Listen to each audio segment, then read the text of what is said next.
We are back again, continuing the quest through our video game collection, the most expensive games in our collection per console. And I have to say this almost every time we do this. This is in no way a flex. Nope. A lot of people asked us to do this. We get people that say, oh, that's all the channel's becoming. It's all a flex. It's not about that. No. We're middle-aged dudes who collect video games. We're just talking about games in our collection and the ones that are higher on the price scale. Yes, and we don't have every game, obviously, so we just talk about the games that we have that are worth a lot of money. In our GameCube collection, we only have 41 games, which is kind of small, but the GameCube market is crazy, so a lot of games that are on everything, we don't have it for GameCube, we have it for PS2 or Xbox and stuff, because it's way cheaper. Well, and we did that. We had a lot more GameCube games when we started the collection, but it was a way for us to expand our collection. It's like, do we have to have this on the GameCube? Is there a real reason to? Yeah.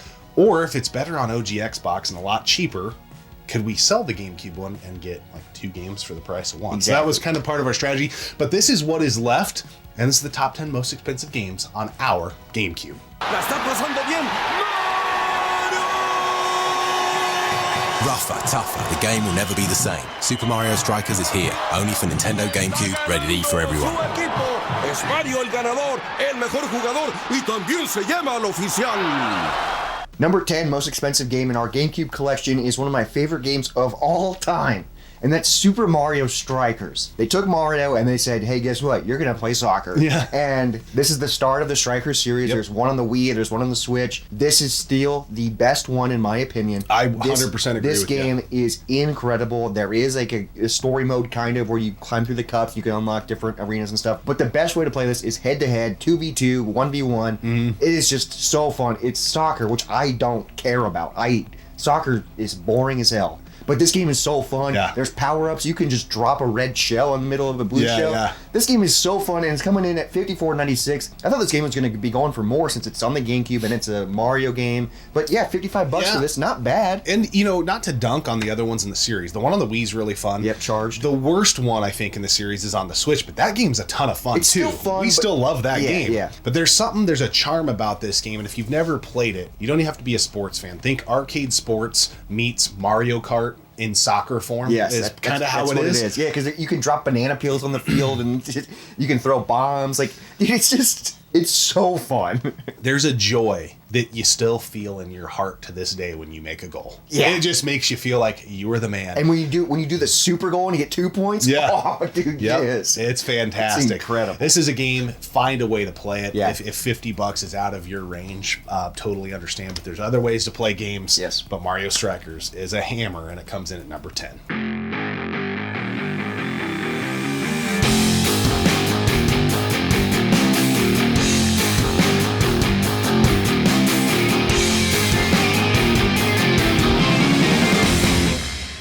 Number 9, a classic old school spaceship shooter. You've probably heard of the game Ikaruga. Ikaruga. I don't know exactly how it's pronounced, but this game's been around for a while. I believe it was originally out in the Dreamcast era. Yep. It used to be a really, really expensive game on the GameCube. Today it comes in at $58.27, which is not a drop in the bucket, but it's not outrageous. This game used to go for a lot more. It's dropped because I think there is a re-release on this for modern consoles, or at least for Switch or something like that. I'm not quite sure. But this game is amazing. We love our shmups.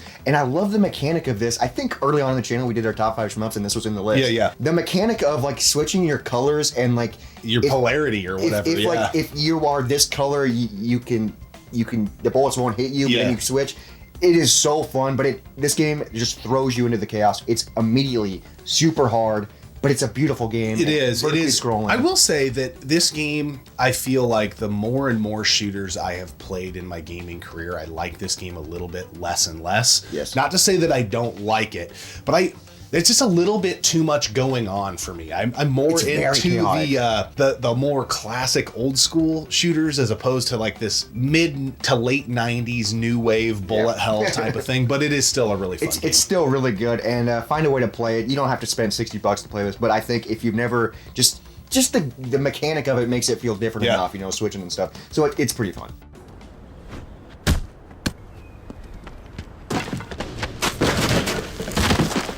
It's wild, it's wacky, it's Mario Superstar Baseball. Only for Nintendo GameCube. Rated everyone.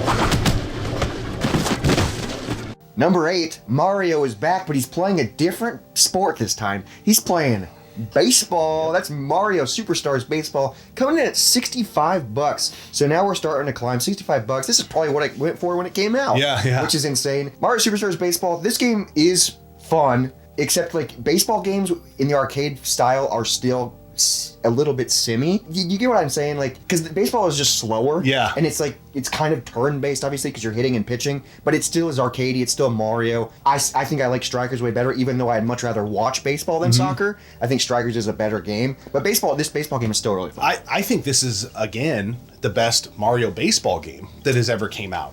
When this game came out, I remember I wasn't very into the GameCube at the time. I was like... it's for babies. Yeah, my brother had one, and there wasn't very many games that grabbed me. I was more into like the teen angst type stuff, the Grand Theft Autos, and PS2 was my jam. Yep. But this was a game that I was like, this is really dope. And I like this game a lot, still to this day.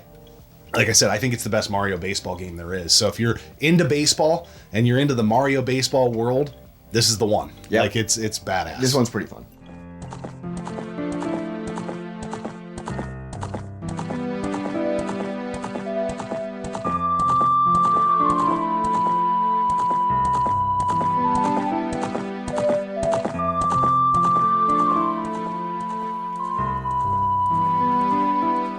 Zelda Ocarina of Time, the Master Quest edition, comes in at number 7 for us. And I know you're thinking, well, hang on, guys, that's an N64 game.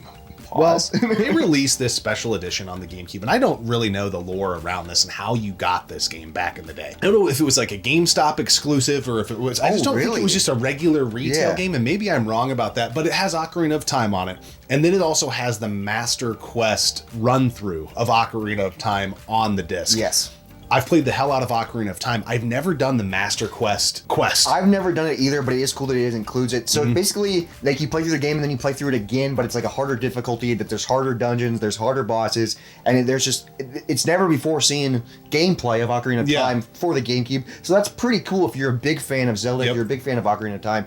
And for the GameCube, it probably plays and looks better than the N64 version, you know, because N64 doesn't look the greatest. But this game is cool. Coming in at freaking $66.51. Not bad for this, because I think the N64 game is kind of expensive too. So yeah, and I don't know enough to say if this is like the optimal way to play Ocarina of Time. I mean, now you can either play it on original hardware on the 64, you can play it on the GameCube, you can play it on the Switch Online app. Yep. I think it got a re-release 3D variant or whatever on the 3DS. So I don't know enough. I've only ever beaten the game on the N64. Yep. And I dabbled with the 3DS one. So I don't know how this one stacks up, but it is in our collection. Yep.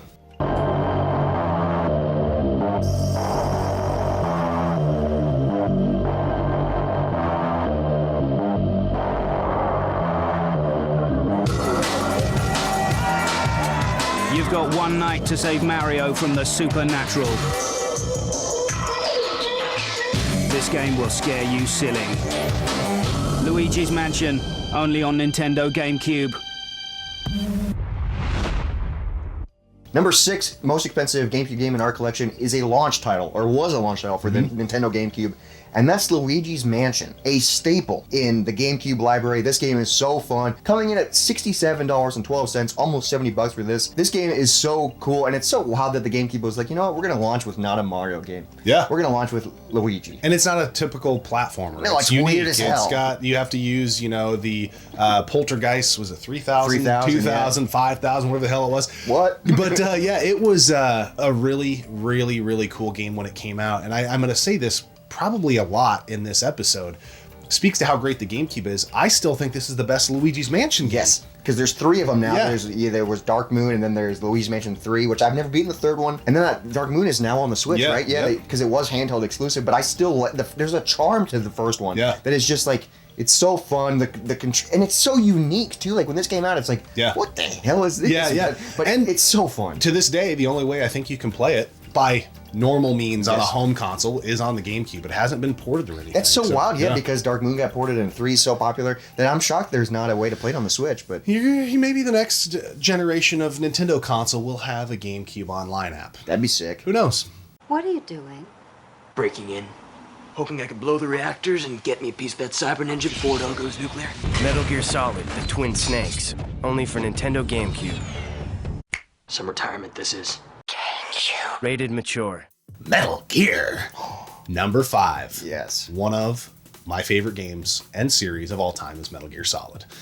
So Metal Gear Solid Twin Snakes is always fun to talk about, coming in at $80.50. Yeah, we're starting to climb now. Now, this game is a redo or a remake, if you will, of Metal Gear Solid 1 from the PlayStation 1. Yes. Done in the art style with the mechanics of Metal Gear Solid 2. Yes. I think there's a few other changes with the dialogue in the game, but for the most part, it's pretty true to the original experience, just with a new coat of paint, if you will. It is cool. I think it's always worth playing through the original first, like on the PS1. Yeah.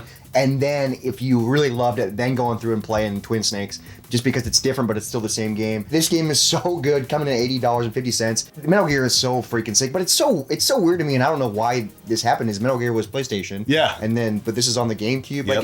Like that doesn't make any sense to me, but whatever. Well, and for you collectors out there, if you do happen to find this game in the wild, this is a game. There are other GameCube games. But this one in particular is very prone to the labels on the discs peeling. Which is so weird. And in every instance I've ever seen that, the discs in the games play fine. Now, what's that mean for the long-term collectability? I don't know. Yeah. But finding one with clean disc labels is not the easiest thing to do. We are lucky enough. I had my original copy that I got way, way, way back in the day at a Funko Land or a GameStop. But the labels had started to peel. And then I found another copy and was able to do the old disc swap. The swap and brand new. Yeah. But if you're a fan of Metal Gear Solid, you gotta play Twin Snakes. It's freaking great.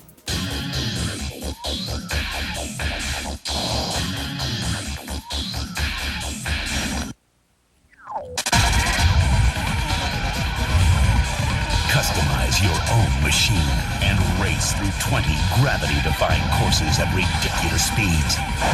F-Zero GX. The future of racing is in your hands. Only for Nintendo GameCube. Rated T for Teen. GameCube. Number 4. One of the last entry. Not one of, the last, it is the which last, is bizarre. It's so bizarre, they need to bring it back, but that's F-Zero GX, the last entry in the F-Zero franchise. $83.97 for this bad boy. This is the last entry, and I think it's my favorite entry, and I think it's the best entry in the F-Zero. Dude, if you like futuristic, going so freaking fast racers, F-Zero GX is right up your alley. Yeah. This game is beautiful. Yep. And it plays so good. Yeah. There's just certain games on the GameCube that just look so damn good that's like, I don't know what else they could do. Dude, yeah, the colors are just, it's a beautiful game. Another game bizarre to me that Nintendo has kind of just left this in the dust, this franchise. We still get to see some of the Falcon guy or whatever in Smash Bros. Yes. It's like they haven't forgot about it all the way, but they just know that it's up there. It left off on such a high note that if they mess with it, they better get it right. But it is weird because it was like Super Nintendo, N64, and then GameCube. Yep. They all had F-Zeros, and then they just quit doing it because they were like, maybe we should just focus on Mario Kart. That's what it feels like. I've always thought that was the reason. They quit doing all their other racers. They quit doing F-Zero. They quit, like, they even on the 64, there was like Diddy Kong Racing. Like, they were just like, screw it. Mario Kart is our bread and butter. So it's like, yeah, but F-Zero is different enough that it should be, and it's good. But maybe we've gotten to a place where Mario Kart, what do you do with it after 8? Yeah, so maybe the next generation Nintendo console, they hitch up their wagon to another show. There is like F-Zero maps on the new Mario Kart, but it's not the same because F-Zero you're going. Yeah. You're going like 500 cc. Yeah, the sense of speed and just the game's just gorgeous and it's amazing. It's an amazing game. Greed is good. Greed makes you do great things. Greed makes you do great things. Greed loves old people. Greed loves old people. Gold coins and gold coins and puppies. It will get you everything. It'll get you everything. Even if you have to pile drive your enemy to do Even if you have to pile drive your enemies to do so. Get ready for some real greed. Rated E for everyone. Number 3 is a game that doesn't get talked about very, very much, and I don't know why, because I absolutely love the game. Wario World. Yes. And now this is kind of just a traditional platforming style of game. I think a lot of people, when they think of Wario, they think of all the goofy games, right? The party games. Yeah, the Game and Wario's, and then the WarioWare type of styles. But this is one of the most beautiful games on the GameCube. I just love how this game looks. I love the feel. I love the control of the game. And it's just one that you don't hear mentioned a ton. No, forgot we had it in our collection. I've only dabbled with this game, so I don't know much about it. Coming into almost $90 though, $88.50 for this. I do need to spend more time with it because I like Wario, and I it's fun that it's like a normal game. Yeah. But since it is Wario, there is goofy elements and there is weird stuff because he's a weird character. Yeah. But the game is, from what I've played, is pretty good. It is indeed definitely one that I think is a staple on the console. If you're going to collect for it, it's one you should find a way to play. Yep.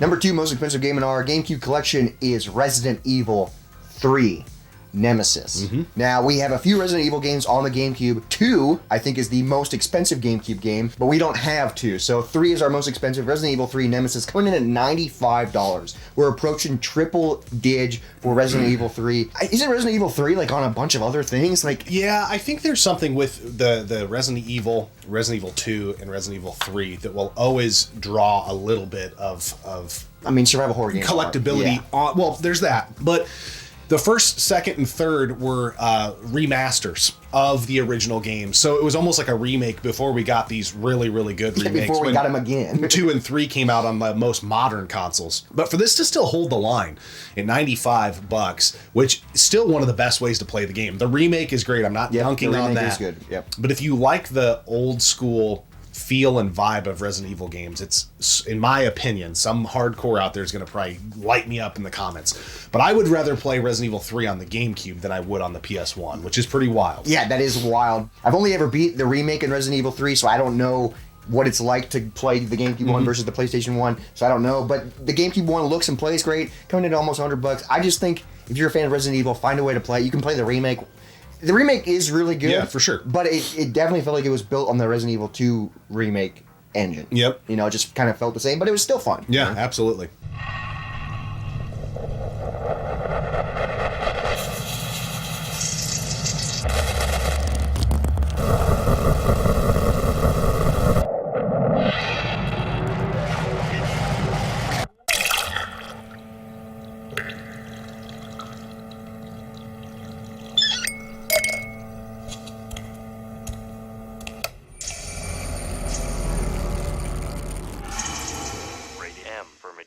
It all comes down to this. Number 1, another survival horror game that is exclusive to the Nintendo GameCube. Nintendo exclusive survival horror game. We don't get a lot of those. No, we don't. But on the GameCube we did. Eternal Darkness. This game you have probably heard of. It does get talked about a lot. It was one of the first early day YouTube, like GameCube kind of hidden gems. Even though it had a greatest hits release, I don't know how much of a hidden gem it really was. It's not hidden anymore. But what a psychological, warped. This game is messed This up, is not just your Nintendo-esque, kid, family-friendly survival horror game. This game is gnarly, and it's a ton of fun, and it is one of my favorite games on the GameCube, and one of my favorite games in the entire collection. Yeah, this game is pushing it to $100, $95.99, so $96 for this CIB, according to price charting. Eternal Darkness, this game is really cool, really freaky, really messed up. It's just so weird, because when you think Nintendo, you think kids, you think family, you think all this stuff, but they have a few games on every system where it's like, that's a Nintendo exclusive? Yeah. What were they doing? This game... Even though it's old by today's standards, still has got tons of jump scares in it. Lots of what the hell is going on right now type of thing. It's been like 5-6 years now since I've played through this, so I need to play it again.